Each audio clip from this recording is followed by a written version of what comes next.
Hey, how are you guys doing? It's Ryan here, finally showing you The Art of Naughty Dog, a close-up look at The Art of Naughty Dog. This book is great. It includes art from all of Naughty Dog's games, their future projects that they've scrapped like Jak 4, which you'll see in a minute. The book is great. It's big, very high quality.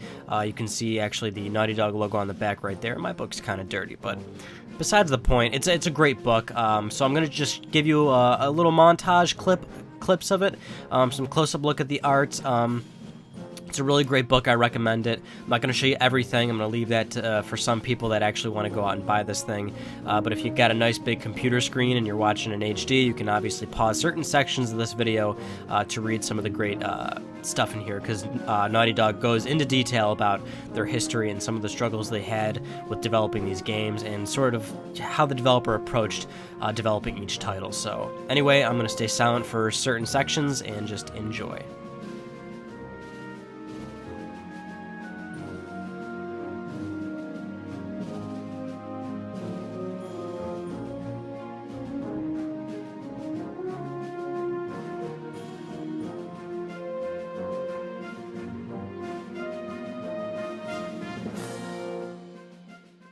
As we move on to Jak and Daxter, we all know this is my favorite game franchise of all time. I'm a huge Jak and Daxter fan.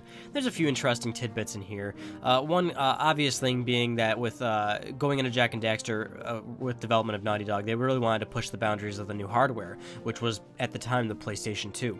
So one of the things that they wanted to accomplish is creating a game where you never had to actually witness a loading screen, and they actually did accomplish that with the first Jak and Daxter. And of course, moving on to Jak 2 and 3, they took the series in a much more mature approach because they wanted to experiment with different game mechanics like gunplay and having a zoomer that you can jack at any time to drive around the city, and obviously giving you a big city to explore and just really immerse yourself in.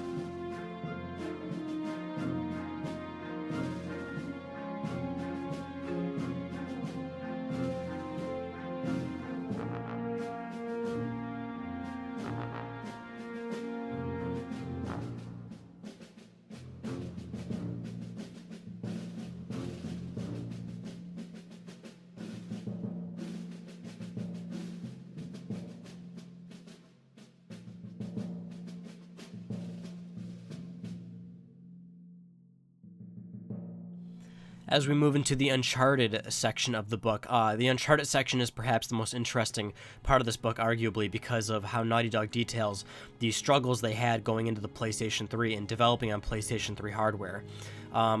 It says right here, from 2004 to 2007, it was a really kind of a dark moment for Naughty Dog, and there was a few stretch of months where Naughty Dog were losing employees every week because so many ideas were getting thrown out, nothing was getting worked on. They would develop all this source code that would just end up getting thrown away, and a lot of employees were just fed up with it, they just had a really dark moment until they finally got out of it and created what is known as Uncharted today.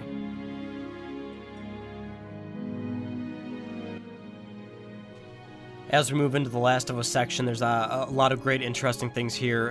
Clearly, the one thing up front is Naughty Dog wanted to create a really engaging story, great character development, something that really pulls at your emotions. And during this time for Naughty Dog, this is where Naughty Dog split into two teams, and The Last of Us was codenamed Thing because Jak and Daxter was codenamed Next, Uncharted was codenamed Big, and The Last of Us Thing for next big thing, and that's kind of the starting point for The Last of Us. Here's where a lot of you guys really wanted to see something interesting. You can see right there, that is Jak and Daxter. Undeveloped projects, Jak and Daxter 4 was definitely something that Naughty Dog looked at and was something that they started to work on and conceptualize before they realized it wouldn't work. It says right there, what would a realistic, non-cartoony Jak would be? This is it. And Naughty Dog ultimately chose not to do this because it got to the point where it didn't feel like Jak and Daxter, and they were simply using the name, and it wasn't really what Jak and Daxter really is. They just went too realistic with it, which is something Naughty Dog wanted to do going into the PlayStation 3 with Uncharted, was they wanted to leave cartooniness. They wanted to make actual real-life human beings, go for photorealism and create something that has a really emotional story. Another project they had was an undeveloped science fiction game. They had a lot of cool concept art for this as well, but ultimately it just never saw the light of day.